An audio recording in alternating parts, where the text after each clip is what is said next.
fa molts anys que l'han fet en Corbera i en Polinyà i en Llaurí no l'han fet. Entonces, el que volem és el desviament. Explícanos el problema que teniu així al carrer Sant Vicent. Pues passen molts camions, passen 100 camions l'hora, molt de trànsit, tots els que van a la costa, i passen per un carrer, que són les vies carreteres, és un carrer.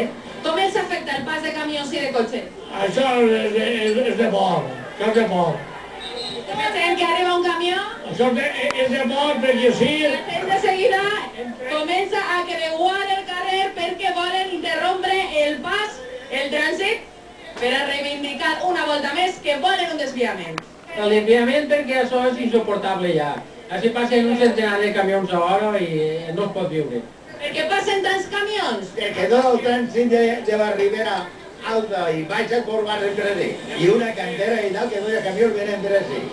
Els veïns han eixit al carrer a manifestar-se i també han col·locat pancartes de protesta a les finestres i els balcons. Per exemple, Àngeles, vostè té un cartell que diu prou de pols. Com li afecta a vostè?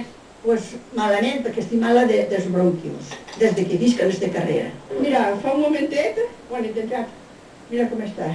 Por això pols, quan passem molt la traguem, i estem tots mals dels bronquios. Tot el carrer està mal dels bronquios i d'asma. Des de quan esteu patint d'aquesta situació? Farà uns 20 anys. I heu fet alguna queixa? Heu fet alguna reivindicació prèvia? Hem arreglat firmes, s'han presentat a Diputació, l'Ajuntament també ho ha demanat i no mos fa cas ningú. Però té soroll de trànsit. I aquí estan les càmeres de televisió i tot el rotllo i jo què sé. Sap per què s'estan manifestant els veïns?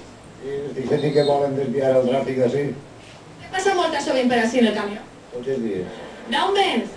De la cantera?